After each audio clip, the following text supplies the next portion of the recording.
Mesdames, Messieurs, bonsoir. Merci de suivre la RTS et bienvenue dans ce principal rendez-vous d'information, un journal que nous commençons par les titres. Afro-Basket 2013, le président de la République a remis aujourd'hui aux Lions du basket le drapeau national. Le chef de l'État, Macky Sall, a aussi mis à disposition des Lions l'avion de commandement qui va les amener à Abidjan pour l'Afro-Basket. Tabaski 2013, le gouvernement prend le bélier par les cornes pour ainsi dire. 720 000 moutons pour satisfaire la demande nationale. Un conseil interministériel s'est tenu à ce sujet.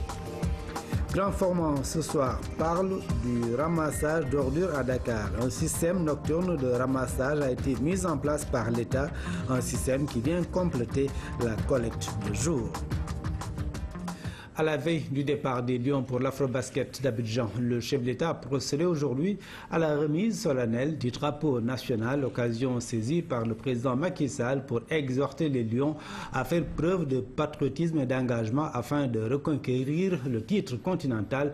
L'État va mettre tous les moyens à la disposition des Lions pour les mettre dans les meilleures conditions de performance, y compris l'avion de commandement pour le voyage sur Abidjan. Pabiram Biguédiaï. Instant de pure fierté. Malindoui, capitaine des Lions, promet de hisser le flambeau national.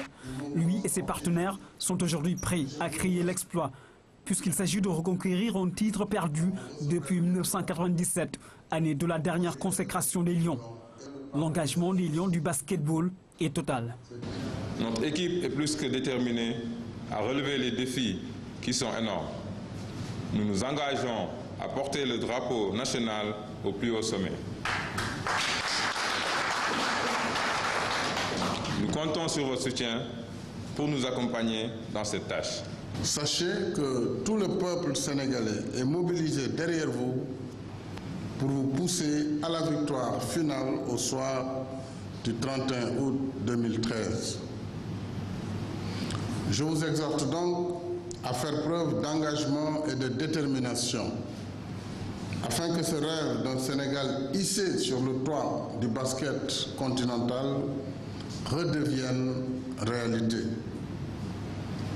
Je sais que vous en êtes capable et je sais pouvoir compter sur votre patriotisme et votre parfaite assimilation des valeurs qui fondent notre République. Pouvoir compter sur le patriotisme des Lions, le message du chef de l'État sonne comme un cri de guerre au cœur de la tanière des Lions du basketball. À la veille du départ pour l'Afro-Basket d'Abidjan, le président de la République s'engage à accompagner les Lions pour qu'ils soient mis dans les meilleures conditions de performance et déjà, il pose un acte fort. J'ai décidé lorsque j'ai appris très tard que vous deviez partir demain, de mettre à votre disposition l'avion de commandement qui va vous ramener demain à Abidjan.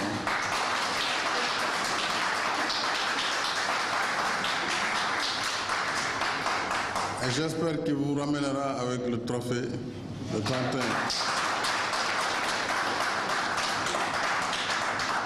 Au-delà de cet appui au basketball, à la veille de l'Afro-Basket, le chef de l'État va mettre en route sa nouvelle politique sportive pour faire renaître le sport sénégalais et augmenter les chances de performance de nos sportifs, surtout dans les compétitions internationales. Les premiers jalons sont en train d'être posés dans le domaine des infrastructures notamment. Mais à terme, il s'agira d'améliorer l'environnement global du sport au Sénégal à travers la mise en œuvre de programmes cohérents dans les 4 axes de la nouvelle politique sportive que sont, je le rappelle, la gouvernance sportive, les infrastructures, les ressources humaines et la formation, enfin le financement du sport. Je suis sensible aux nombreuses préoccupations du mouvement sportif et je puis vous assurer que des réponses appropriées y seront apportées durant mon magistère. En remettant le drapeau aux Lions du basketball, le chef de l'État pense également aux Lions qui entrent elles aussi en lice très bientôt à l'Afro-Basket de Maputo. Là-dessus, des instructions ont été données au Premier ministre pour que les Lions soient mises dans les meilleures conditions de performance à la reconquête du titre continental. Le chef de l'État éponge l'ardoise des frais de préparation des Lions pour l'Afro-Basket d'Abidjan, en plus du règlement des arriérés de salaire des entraîneurs des deux sélections filles et garçons à hauteur de 14 millions de francs CFA. Le président de la République a également procédé au règlement des primes de participation des Lions, soit une enveloppe globale de 40 millions de francs CFA. Le président de la Fédération sénégalaise de basket exprime ici toute sa satisfaction. Baba Tandia est au micro de Pape Biram Biguendiaï. Le président a pris beaucoup de mesures, c'est du jamais vu. Vous savez, j'en ai rencontré des présidents. J'avoue sincèrement que le président Macky Sall a pris beaucoup de mesures justement pour soulager le monde du basket, pour soulager la Fédération sénégalaise de basketball, pour soulager son président que je suis et remettre un peu les choses dans le bon ordre. C'est-à-dire dans le bon ordre, vous savez, le nerf de la guerre pour ce genre de manifestation, c'est l'argent qui fait défaut de partout. Nous l'avons crié sur tous les toits. Et je crois que le président aujourd'hui est venu effacer une bonne partie de l'ardoise. C'est de permettre aux joueurs de récupérer leurs primes. Vous savez qu'avec les départements du ministère des Sports, c'est très difficile parce que tout va dans un sens en longueur et en largeur, parce qu'il faut passer par le trésor et c'est très compliqué. Et vous savez que les joueurs basketteurs sont très indisciplinés. Ils ne veulent rien comprendre, surtout qu'ils sont à la veille de leur départ. Chacun veut laisser quelque chose à sa famille et ainsi de suite. Et je pense que l'apport du président ce matin vraiment a remis les choses en ordre, c'est-à-dire qu'il a permis aux joueurs de récupérer leurs primes immédiatement, spontanément, et que les entraîneurs aussi soient payés. Vous savez, quand on vous donne le montant des entraîneurs, moi j'estime dérisoire, mais c'est des patriotes. Pensent plus à leur pays que plutôt à l'argent. C'est 100 fois moins que ce qu'un étranger demande. Et je crois que sur ça, il faut du respect. Nous l'avons dit au président, il a été sensible à ce respect et il l'a fait. Et je pense que les entraîneurs ainsi que le capitaine de l'équipe sont sortis très satisfaits. Et le président a décidé de payer les deux entraîneurs pour une valeur de 14 millions, ainsi que les assistants. Donc je pense que quelque part, c'est un soulagement, puisque je voyais mal les entraîneurs partir à Abidjan sans être payés.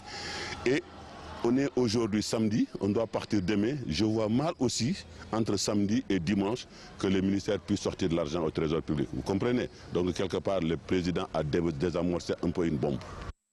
L'équipe nationale de basket s'est entraînée hier soir à Marius Ndiaye. Les 12 joueurs sélectionnés pour l'Afro-Basket 2013 à Abidjan ont tous pris part à la séance.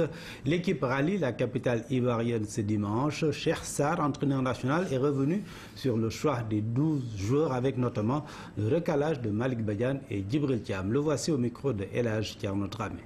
C'était très compliqué parce que dans chaque secteur, on avait au moins 3 ou 4 personnes. Au niveau des ailiers, c'était très compliqué. On avait 5 ailiers, on devait amener 3. Okay. Au niveau des arrières, heureusement on en avait 2, Men on en avait 4. Randall Meda s'est éliminé de lui-même parce qu'il s'est blessé. Au niveau des ailiers forts, il y en avait 6 ou 7. C'était très compliqué, donc quand on avait 19 jours, on avait coupé déjà 3 et il nous restait encore 4 à couper pour avoir 2. Donc c'est pourquoi Alcès et Thomas sont restés et Collier est parti. Et au niveau des pivots, on en avait 3 big men, il fallait en prendre 2. Je pense qu'amener 3 pivots, et le temps de jeu va être très compliqué pour eux. Ouais, ils vont être frustrés, ils ne vont pas assez jouer. Et bon, il fallait prendre une décision. Malheureusement, Malik Badiane avait un abcès. Déjà, il est venu avec une blessure. Il revenait petit à petit, quoi.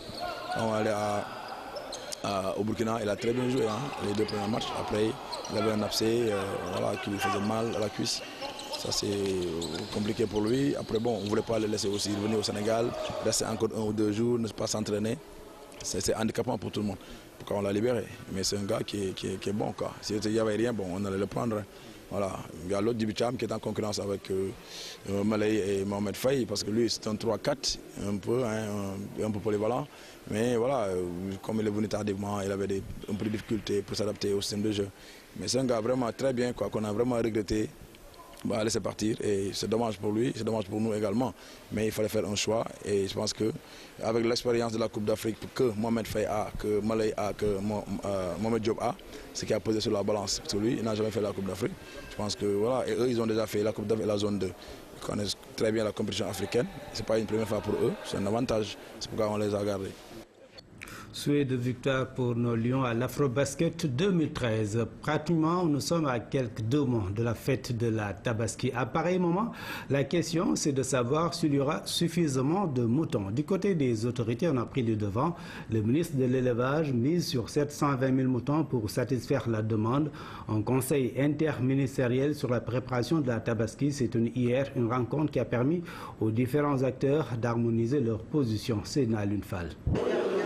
L'approvisionnement correct en moutons, la préoccupation du ministère de l'Élevage.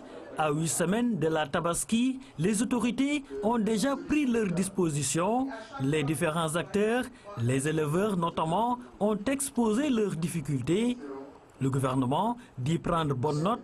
Des facilités leur seront accordées notamment pour le convoyage des moutons vers les capitales régionales. Toutes les tracasseries que rencontrent les éleveurs ou en tout cas les convoyeurs de moutons ont été abordées. Il y a un comité de suivi qui a été mis en place avec le ministère des Transports, le ministère du Commerce, le ministère de l'Intérieur, le ministère de l'Élevage pour discuter des modalités vraiment de mieux planifier et de créer une structuration des prix qui puisse permettre de rendre moins cher le transport, surtout des zones de Matam, des zones de Kidira vers la capitale. Y aura-t-il suffisamment de moutons cette année?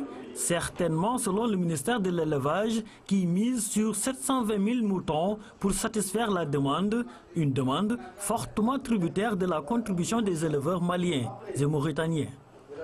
Nous avons pratiquement les mêmes estimations que l'année dernière, à peu près 720 000 moutons, dont les 400 et quelques mille nous viennent donc des pays limitrophes et le reste du Sénégal.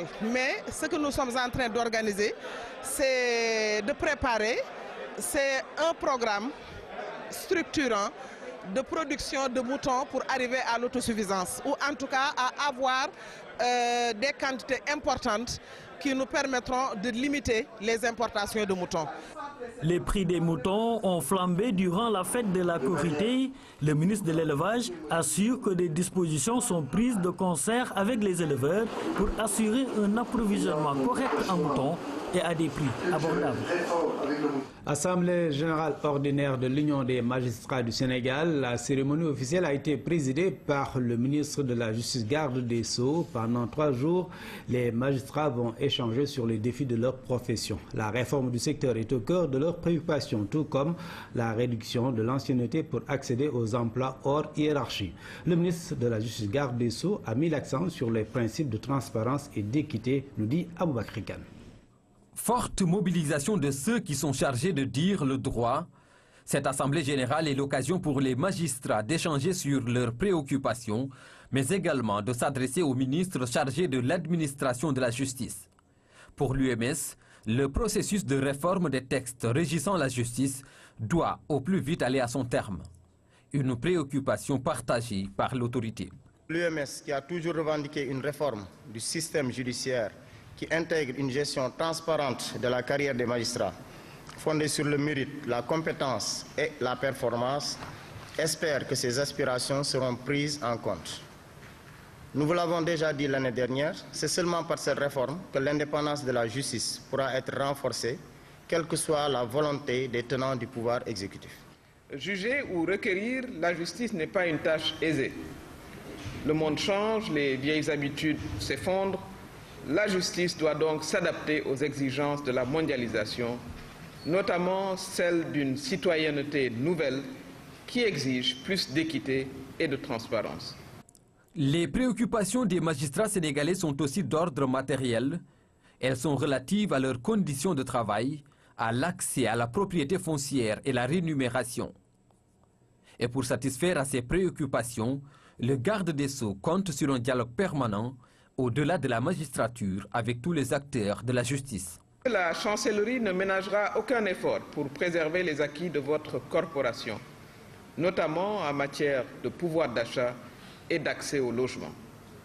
J'ai personnellement restauré un dialogue permanent avec tous les acteurs de la justice afin de trouver des solutions adéquates et pérennes à vos nombreuses préoccupations. Le ministre est déterminé à achever les réformes du secteur. L'organisation judiciaire sera ainsi revue pour répondre aux besoins actuels.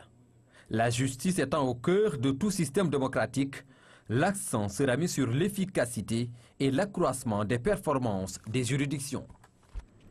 Pour assurer une justice meilleure et mettre l'accent sur l'efficacité, il faut accélérer le processus de réforme des textes. Des réformes ont été ainsi envisagées pour le code pénal et le code de procédure pénale. Il s'agit entre autres d'une répression plus sévère du vol de bétail et du recel de détournement de biens publics.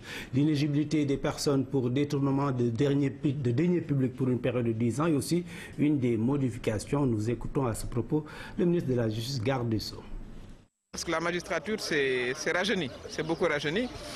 Or, les normes en termes d'acquisition d'expérience pour passer à certains échelons, notamment pour devenir hors hiérarchie et pouvoir occuper certains postes, deviennent de plus en plus difficiles à remplir. L'expérience, c'est bien, mais on peut avoir d'excellents magistrats qui ont une expérience raisonnable. Donc cela, par exemple, pour la gestion effective, rien que ça mériterait que l'on accélère le processus et que la réforme soit effective.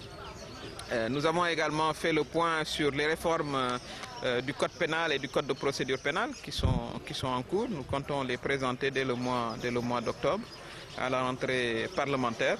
Je pourrais relever certaines modifications que nous recherchons, comme accroître la sévérité des sanctions relatives au vol de bétail, qui est une question extrêmement importante pour nos populations.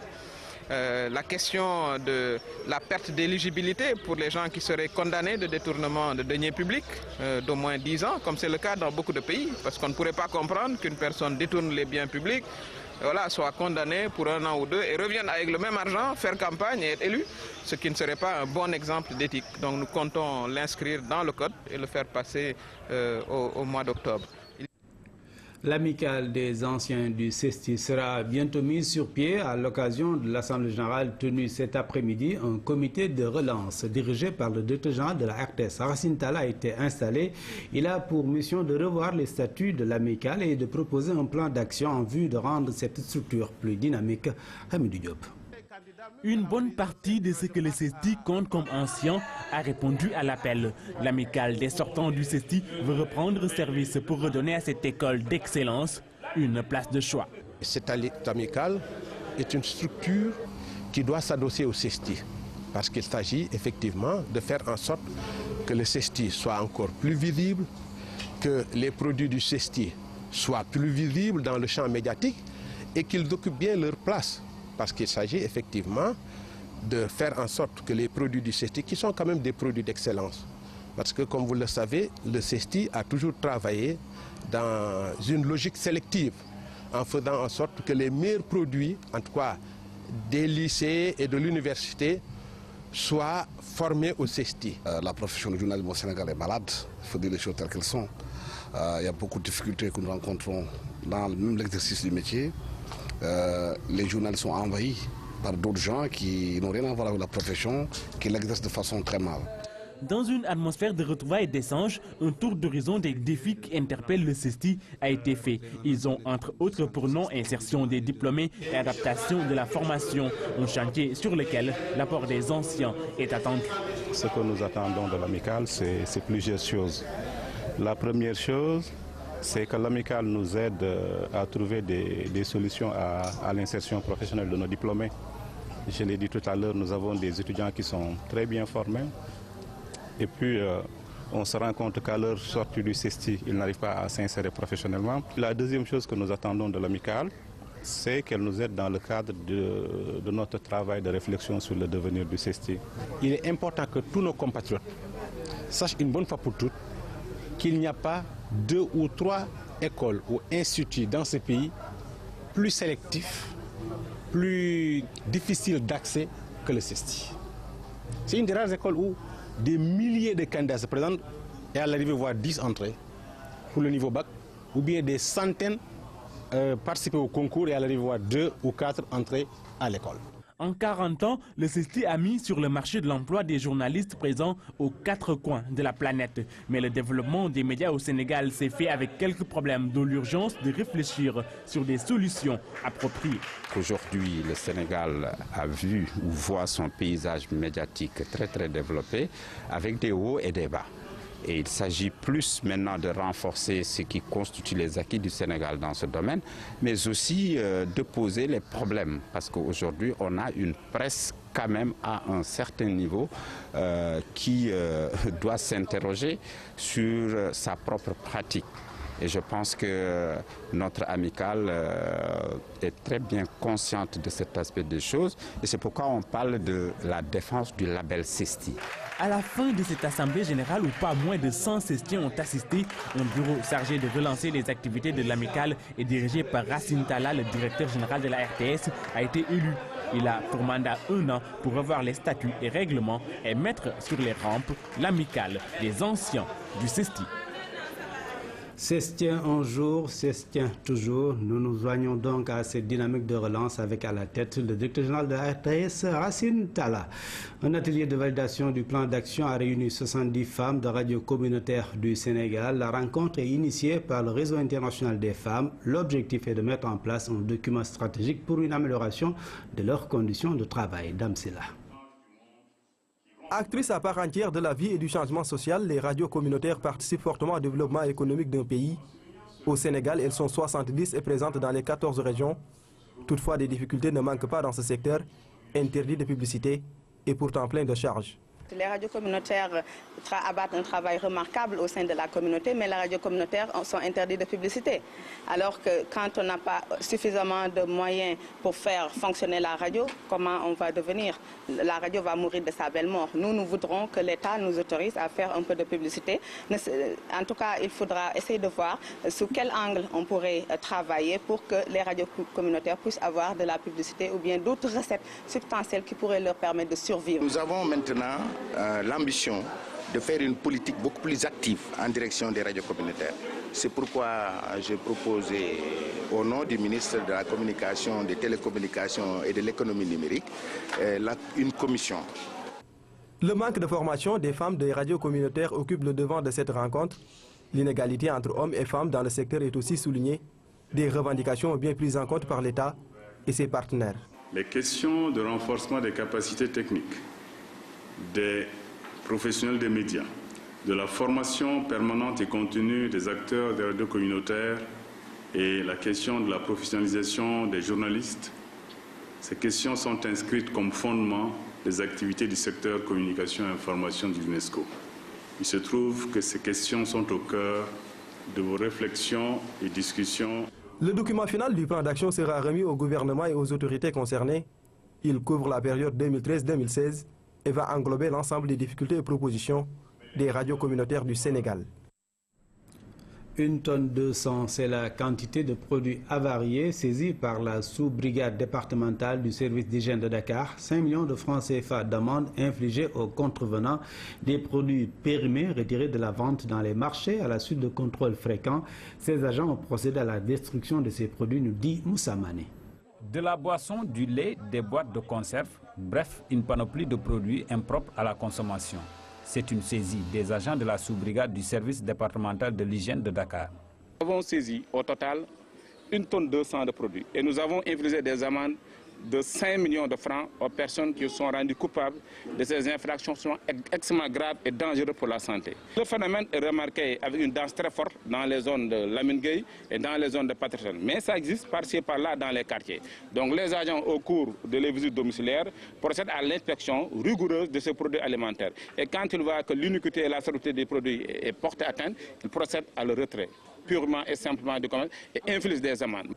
Selon le chef de la sous-brigade, l'approche des fêtes constitue l'occasion pour écouler ces marchandises périmées. Pour mettre un terme à cette situation, Alangom prône un endurcissement des peines à l'encontre des contrevenants. Il n'y a que des peines de contravention qui sont prévues, c'est-à-dire c'est des amendes de Saint-Police. Des amendes qui vont de 3 000 à 18 000 francs. Donc ce n'est pas très dissuasif par rapport à ces faits graves. Donc il y a une disproportionnalité par rapport à la gravité morale, à la gravité sanitaire de l'infraction et à la réponse juridique pénale qui est apportée par le législateur, une simple contravention. Or, notre loi fondamentale qui est la Constitution considère la personne humaine comme sacrée et qui doit faire l'objet d'une protection pénale très organisée. Mais sur ce plan, le Code pénal a une faiblesse qu'il faut combler. Demandez à ce qu'on renforce. Ah oui, qu'on renforce le dispositif de sanction pour qu'il y ait la dissuasion, pour contrebalancer les tendances délictuelles en la matière. Cette opération sanitaire et utilitaire des agents du service d'hygiène va s'intensifier, surtout en cette période d'hivernage. Objectif, traquer ces marchandises avariées. En attendant, celles-ci bien scellées prennent la direction du centre d'incinération de Bambilor. Élection présidentielle au Mali, les partisans d'Ibeka au Sénégal manifestent après la victoire de leur candidat. Ils sont sortis ce week-end pour dire ce qu'ils attendent du nouveau président malien. Ils ont organisé une caravane pour sillonner les rues de Dakar. Fanta Badji. Ils avaient commencé à manifester dès que les tendances du premier tour étaient favorables à leur leader, Ibrahim Boubacar Keïta. Ces militants du RPM au Sénégal ne doutaient pas de la victoire de leur candidat. Selon eux, le second tour n'était qu'une simple formalité.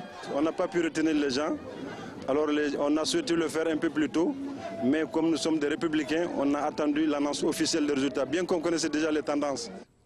2 jours après l'annonce des résultats définitifs, ils manifestent de nouveau leur joie et réaffirment leur confiance à leur désormais président Ibrahim Boubacar Keïta. Ils lui demandent de faire vite pour reconstruire le Mali et de s'attaquer à l'essentiel. Il hérite d'un pays presque en lambeaux, qui a connu une déchirure très profonde. La crise sécuritaire au nord, le coup d'État au sud, vous voyez que ce n'était pas facile. Et ce n'était même pas évident qu'on puisse organiser des élections dans ces conditions. Avec l'aide de la communauté internationale, de nos amis africains et pratiquement de tout le monde, on a réussi à surmonter cette première difficulté. Et notre président, notre candidat Ibrahim Boubacar Keïta est sorti vainqueur de ces élections. Donc il y a beaucoup d'attentes pour lui. Les Maliens l'attendent un peu partout. Lui-même il le sait. Voilà, et lui-même il le sait. Et je sais qu'aujourd'hui, s'il y a quelqu'un qui ne dort pas au Mali, c'est bien Ibrahim Boubacar Keïta, puisqu'il sait, il connaît le pays dont il hérite. Tout est priorité au Mali, notamment la consolidation de la paix et l'emploi des jeunes. La jeunesse malienne attend du président le respect de ses promesses électorales. Dans son programme d'ailleurs de 2012, il a parlé de près de 300 000 emplois.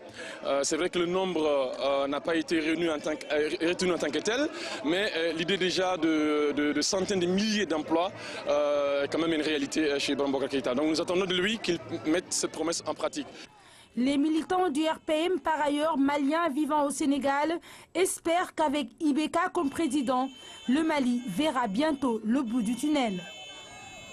Soumaïla Cissé a félicité le président Ibrahim Boubacar Keïta. Mieux, il s'était rendu chez lui pour confirmer ses félicitations, un geste salué de partout, notamment par le président Macky Sall qui a appelé Soumaïla Cissé au téléphone. Un entretien confirmé par ce dernier à notre envoyé spécial, Cheikh Bamba Gueye. C'est vrai, ce geste a eu beaucoup plus d'amplitude que moi-même je ne pensais. Pour moi, c'était un geste tout naturel. D'abord, un geste républicain que j'ai eu à faire déjà en 2002, reconnaître ma défaite et aller féliciter le vainqueur. Deuxième chose, c'est que j'ai essayé de le faire dans la tradition malienne et africaine, en me déplaçant moi-même en famille. Et la troisième raison, c'est qu'il y avait quand même une tension assez perceptible dans notre pays. Et je crois que si j'arrivais à trouver un petit geste qui sauve, comme on dit dans la publicité, je crois que j'aurais réussi quelque chose. Et je suis vraiment heureux que j'ai pu avoir cet effet et ce résultat. Ceci dit, j'ai eu un appel du président Macky Sall, qui est le premier à m'avoir appelé, le président Macky Sall du Sénégal, que je remercie, qui m'a appelé pour m'encourager, me féliciter. J'ai eu un appel du président Boni Yayi, qui m'a aussi appelé, m'a félicité, et ensuite le président Alassane Ouattara. Voilà les 3 chefs d'État qui m'ont appelé. Une interview signée Cheikh Bamba Gueye, des images signées Babacar Nying, nos envoyés spéciaux au Mali. En Égypte, l'évacuation d'une mosquée tourne à l'affrontement entre la police et les partisans du président déchu Mohamed Morsi. En 24 heures, 173 personnes ont été tuées. Les frères musulmans se radicalisent et appellent à manifester tous les jours de la semaine. L'évacuation a duré toute la journée. Les partisans de Mohamed Morsi, président déchu, étaient retranchés dans cette mosquée du Caire depuis vendredi. Un à un, les pro-Morsi sont escortés par la police. Mais à leur sortie, des hommes armés de bâtons tentent de les attaquer. Samedi matin, l'intervention des forces de sécurité débute sans violence, mais très vite, elle se transforme en affrontement. À À l'intérieur, cette vidéo amateur montre des pro-Morsi. Ils se barricadent et tentent de se protéger des gaz lacrymogènes. Des tirs retentissent et sèment la panique. La police a reçu l'autorisation de tirer sur les manifestants hostiles. Selon le gouvernement, les coups de feu venaient de l'intérieur du minaret. Le Grand Théâtre a abrité la nuit dédiée au théâtre populaire en milieu poulard. Cette nuit entre dans le cadre d'un vaste programme culturel initié par l'administrateur du Grand Théâtre. Plusieurs troupes ont participé à la soirée sous les yeux du ministre de la Culture, Abd Aziz Mbaye. Le compte rendu est signé Mamadou Samambao. Le Grand Théâtre s'ouvre aux troupes du Sénégal de profondeur. Du théâtre populaire jusque-là très peu visible, sur des scènes formelles.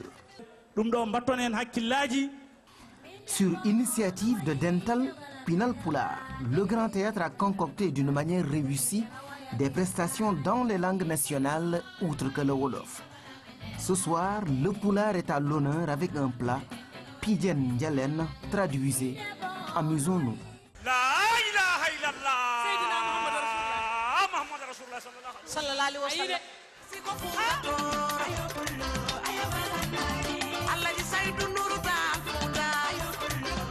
Plusieurs troupes et groupes de musique se sont succédés sur scène.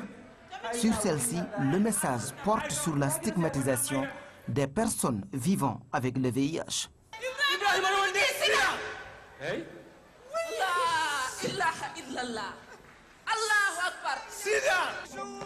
Le programme s'étale sur toute l'année 2013 avec des activités phares, dont une très attendue du public.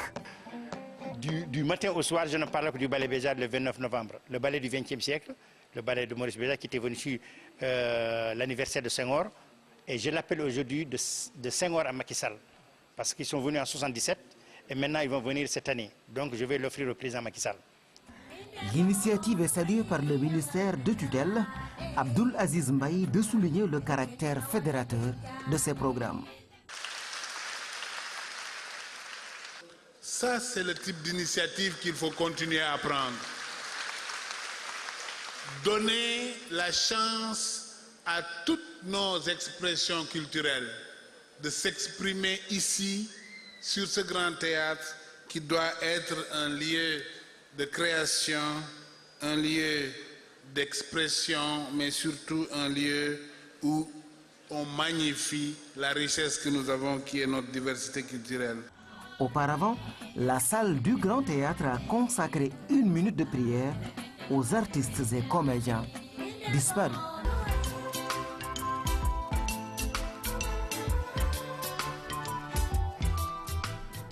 Le théâtre populaire en milieu poulard, une belle initiative à encourager. Sport, football, la Ligue de football professionnel a procédé hier à la remise des jeux de maillot pour la finale de la Coupe de la Ligue. Elle va opposer le 25 août prochain le Casa Sport à l'Union sportive de Gorée. Les deux clubs se sont engagés à jouer la finale dans le fair play à Abdazizban. C'est dans une belle ambiance que les représentants des deux équipes finalistes ont reçu leur jeu de maillot. Ils se sont engagés à livrer une belle finale. Nous aurons peut-être droit à une grande finale, une belle finale, parce que tout simplement les éditions passées ont été de très belles finales. Et aujourd'hui, nous demandons à tous les supporters, aussi bien du Casa Sport, de Gorée, de vraiment contribuer à cette beauté quant au football sénégalais. Nous sommes conscients que ce sont des moments comme ça qui peuvent aider s'ils sont bien organisés, colorés, du point de vue sportif, bien mis en œuvre avec le respect des valeurs du sport, de fair play, aussi par une prestation de qualité des joueurs. Je pense que c'est des moments qui peuvent aider à redorer le blason de ce football qui est en train d'être construit par la Ligue et aussi la Fédération sénégalaise de football. La finale de la Coupe de la Ligue est une activité majeure de l'élite du football local. Elle constitue une étape décisive. Il y aura forcément un vainqueur et un vaincu, mais ça c'est la loi du sport. Donc Messieurs les dirigeants de Gorée et du Casa Sport, messieurs les supporters, vous avez une responsabilité qui est une responsabilité historique. Le football de notre pays est une discipline importante à plus d'un titre sur l'échiquier sportif, parce que c'est justement le football qui, dans notre pays, a la capacité de réactiver le sentiment d'identité. La finale Casa Sport Union Sportive de Gorée va clôturer la saison. Elle va se jouer le 25 août prochain. À cette date, on sera édifié sur circuit du Casa Sport ou de l'Union Sportive de Gorée sera vainqueur de la Coupe de la Ligue. Grand format de ce samedi s'intéresse au ramassage nocturne des ordures à Dakar. L'État du Sénégal a mis en place une structure de collecte et de transport des déchets dans la capitale. À cet effet, l'unité de coordination de la gestion des déchets solides a créé une brigade spéciale en charge de compléter les circuits de collecte du jour inachevés et d'enlever par la même occasion les dépôts sauvages créés de manière spontanée par les populations. Grand format signé Ibrahim Diallo.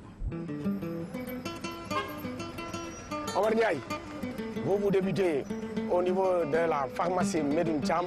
Dans la chaleur de la nuit dakaroise, se mène tous les soirs une opération de collecte et de transport des déchets de la capitale. Une mission assignée à ces techniciens de surface. Une soixantaine mobilisés pour effectuer la tâche. Vous avez pour mission de prendre tout ce qui est dépôt récurrent, tout ce qui est dépôt sauvage au niveau des grandes artères de Dakar. OK? Allez. 20 h, le commencement de la journée pour ces agents de la brigade d'intervention rapide. Une unité de ramassage d'ordures mise en place par l'État du Sénégal depuis novembre 2011 pour corriger les défaillances du ramassage du jour.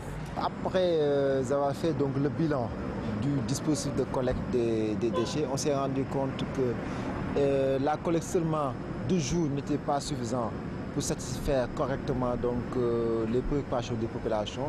Donc aujourd'hui, nous disposons d'un système qui fonctionne 24 heures sur 24. Alors allons-y, pour prendre le circuit devant là. Il y a d'autres tas qui sont devant. Compléter les circuits de collecte du jour inachevés et enlever par la même occasion les dépôts sauvages créés de manière spontanée par les populations. Oumar Ndiaye, la trentaine en bandoulière, mesure la charge du travail. Il faut enlever l'état d'immondice avant l'eau. bi ñëwee fi lu mu dee dañ fi am moom 2 heures temps moom waaw benn point bi rek te bii mooy suñu premier point des nañu ay yeneen point ci kanam ak Zedo ba Nourou Tall après bu fa jógee waat dañuy dem ba Canal 4 ñu dañuy dem ba 6 heures du matin dañuy liggéey ba 6 heures du matin. Première épreuve à affronter pour ces agents, l'obscurité. Ensuite, le bruit assourdissant des voitures qui empruntent les grandes artères de la ville jusque tard dans la soirée. Leur satisfaction se trouve dans l'accomplissement de leurs tâches quotidiennes. Débarrasser Dakar des dépôts sauvages en dépit de l'incivisme des populations inconscientes des efforts consentis par ces agents de nettoiement. Les gens là, ne peuvent jamais comprendre que ça c'est la voie publique. La voie publique est interdite de déjeter les ordures ménagères. Mais eux, c'est un droit pour eux.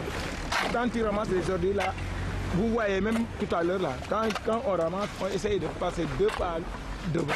Tu vois certaines personnes qui vont venir encore jeter les mêmes ordures dans la place que nous prenons ces ordures. Nous ne sommes pas des gendarmes, nous ne pouvons pas faire la loi. Donc forcément, les autorités doivent nous accompagner dans la réussite de ce travail. Tout en se concentrant sur leur travail, ces ramasseurs ne perdent pas de vue un seul instant la possibilité de voir leur feuille de route modifiée. Un dépôt sauvage en Liberté 6. Oui. Parfait. Je vais signaler cet incident et une équipe va passer le plus tôt possible. Ce nouveau système repose sur une carte interactive des circuits de collecte. Une géolocalisation qui permet à la brigade de nuit de disposer des informations en temps réel. En moyenne, on reçoit 20 à 25 appels ou SMS qui viennent directement de la population. Mais aussi, il faut noter que notre encadrement technique remonte les rapports qui sont liés aux circuits non faits et aux circuits inachevés afin qu'on dispose d'une feuille de route que la brigade utilise pour intervenir toute la nuit. Dans les rues et ruelles de la capitale, l'impact est visible. J'ai constaté personnellement aussi effectivement que les gens ils ont mis une certaine dynamique là à ramasser les ordures, surtout la nuit. Donc je les vois travailler de temps en temps, mais c'est quelque chose que je salue Le matin, quand on vient et qu'on trouve la ville propre, je pense que c'est une très belle image. Mais quand on travaille la nuit, on a une autre rémunération. Je pense qu'on doit les motiver davantage pour que ceux qui travaillent la nuit puissent quand même en bénéficier de ce travail-là. Conformément à la loi sur la décentralisation, la gestion des ordures est dévolue aux collectivités locales. Pour autant, face à la complexité de la tâche, Dakar bénéficie d'une mesure d'exception. Présentement, c'est fait avec l'encadrement de l'État, mais pour une phase justement transitoire.